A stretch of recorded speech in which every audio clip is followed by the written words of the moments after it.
ഡോക്ടറെ, എൻ്റെ കുട്ടി ഒന്നും കഴിക്കുന്നില്ല, എന്ത് കൊടുത്താലും വേണ്ടാന്ന് പറയും, ചില ഭക്ഷണങ്ങൾ മാത്രമേ കഴിക്കാറുള്ളൂ, അപ്പോൾ വിശപ്പ് ഉണ്ടാക്കാനായിട്ട് എന്തെങ്കിലും മരുന്ന് തരുമെന്ന് ചോദിച്ചു വരുന്ന കുറേ പേരൻസിനെ നമ്മൾ കാണാറുണ്ട്.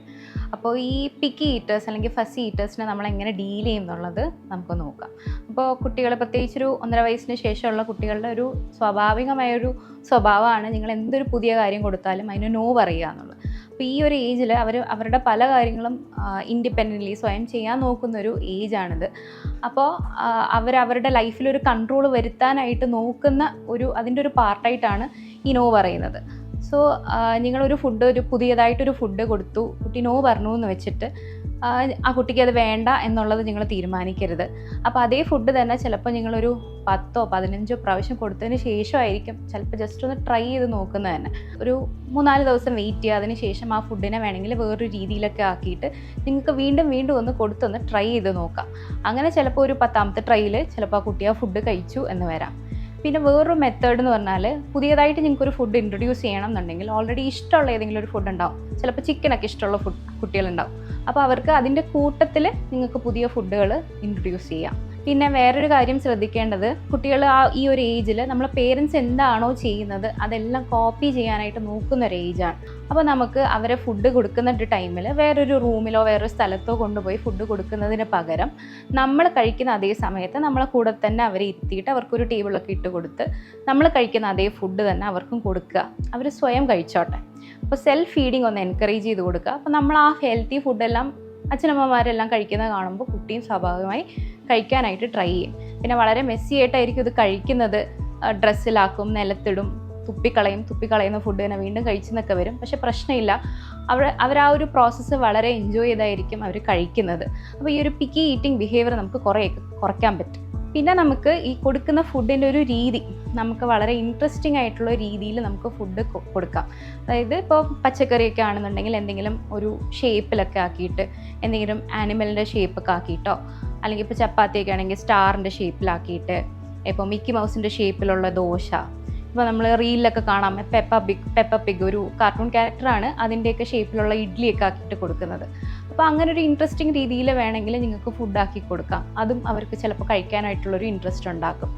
പിന്നെ നമുക്ക് ശ്രദ്ധിക്കേണ്ട വേറൊരു കാര്യം എന്ന് പറഞ്ഞാൽ, ഇപ്പം ഈ പച്ചക്കറി അല്ലെങ്കിൽ ഫ്രൂട്ട്സ് ഒക്കെ കഴിപ്പിക്കാൻ വേണ്ടിയിട്ട് നീ ഈ ഫുഡ് കഴിക്കുകയാണെന്നുണ്ടെങ്കിൽ ഞാൻ നിനക്ക് ചോക്ലേറ്റ് വാങ്ങിത്തരാം അല്ലെങ്കിൽ ഐസ്ക്രീം വാങ്ങിത്തരാം എന്നൊക്കെ നമ്മൾ പറയാറുണ്ട്. അപ്പോൾ നാച്ചുറലി കുട്ടിയുടെ മനസ്സിൽ എന്ത് വരും? പച്ചക്കറി അല്ലെങ്കിൽ ഫ്രൂട്ട്സ് ചീത്ത ഫുഡാണ്, ചോക്ലേറ്റ് ഒരു നല്ല ഫുഡാണ്. അപ്പോൾ നാച്ചുറലി അവർ അങ്ങനെ ഒരു ചോക്ലേറ്റ്, ഐസ്ക്രീം അത് ഫേവർ ചെയ്യാനായിട്ട് തുടങ്ങും. സോ ഒരു കാര്യം ചെയ്യിപ്പിക്കാൻ വേണ്ടിയിട്ട് അവർക്ക് ഫുഡ് ഒരു റിവാർഡ് അല്ലെങ്കിൽ ഒരു ഗിഫ്റ്റായിട്ട് നിങ്ങൾ ഓഫർ ചെയ്യാതിരിക്കുക. അപ്പോൾ അതിൻ്റെ പകരം നീ ഒരു ഫുഡ് കഴിക്കുക അല്ലെങ്കിൽ ഈ ഒരു കാര്യം ചെയ്യുകയാണെന്നുണ്ടെങ്കിൽ അതിന് പകരമായിട്ട് ഞാൻ നിന്നെ പാർക്കിൽ കൊണ്ടുപോകാം, അല്ലെങ്കിൽ നിൻ്റെ കൂടെ ഈ ഒരു ഗെയിം കളിക്കാം, അങ്ങനെയൊക്കെ പറഞ്ഞ് നമുക്ക് അവർക്കൊരു റിവാർഡ് കൊടുക്കാം. പിന്നെ നമ്മൾ പലപ്പോഴും പേരൻസിന് ബുദ്ധിമുട്ടുണ്ടാക്കുന്ന ഒരു കാര്യം എന്ന് പറഞ്ഞാൽ, നമ്മൾ ഉദ്ദേശിക്കുന്ന ക്വാണ്ടിറ്റിയിലായിരിക്കില്ല അവർ കഴിക്കുന്നത്. അതായിരിക്കും പലർക്കും ഉള്ളൊരു ബുദ്ധിമുട്ട്.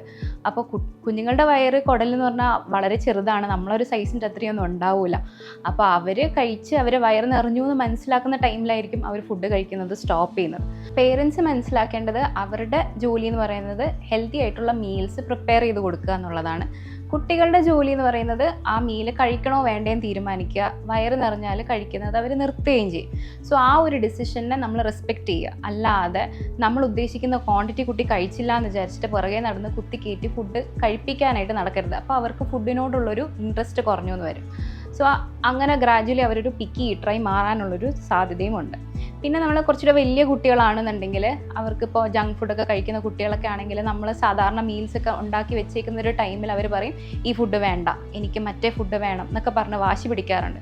അപ്പോൾ ആ ഒരു സമയത്ത് നിങ്ങൾ അവരെ വഴക്ക് പറയാതെ മൈൻഡ് ആക്കാതിരിക്കാൻ പറ്റുമെങ്കിൽ അത്രയും നല്ലത്.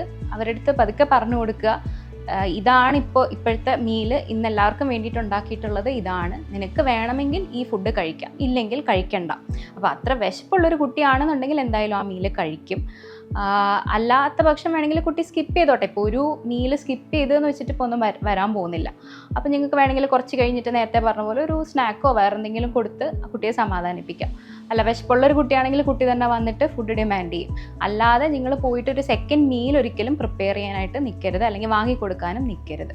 പിന്നെ കുട്ടിക്ക് വേണ്ട രീതിയിലൊക്കെ ഫുഡ് കഴിക്കുന്നുണ്ട്, കുട്ടി ആക്റ്റീവാണ്, ഏജിനനുസരിച്ച് കുട്ടി വെയിറ്റ് ഗെയിൻ ചെയ്ത് പോകുന്നുണ്ട് എന്നുണ്ടെങ്കിൽ വളരെ അങ്ങനെ തന്നെ മതി. പക്ഷേ കുട്ടി തീരെ വെയിറ്റ് വെക്കുന്നില്ല, വെയിറ്റ് കുറഞ്ഞു പോകുന്നുണ്ട് എന്നുണ്ടെങ്കിൽ എന്തായാലും ഒരു പീഡിയാട്രീഷ്യൻ്റെ ഹെൽപ്പ് തേടേണ്ടതാണ്. പിന്നെ ഈ വിശപ്പുണ്ടാക്കാനുള്ള മരുന്നുകളൊന്നും നമുക്ക് കുട്ടികൾക്ക് കൊടുക്കാൻ പറ്റില്ല. കാരണം ചിലപ്പോൾ ഇമോഷണൽ ഡിസ്റ്റർബൻസ്, വല്ലാത്ത ക്ഷീണം എല്ലാം ഉണ്ടാക്കാനുള്ളൊരു സാധ്യതയുണ്ട്. പിന്നെ രക്തക്കുറവ്, അനീമിയൊക്കെ ഉള്ള കുട്ടികളാണെന്നുണ്ടെങ്കിൽ നമ്മളത് കറക്റ്റ് ചെയ്ത് കഴിഞ്ഞാൽ അവരുടെ വിശപ്പ്, അവരുടെ അപ്പറ്റൈറ്റൊക്കെ ഒന്ന് ഇമ്പ്രൂവ് ആവും.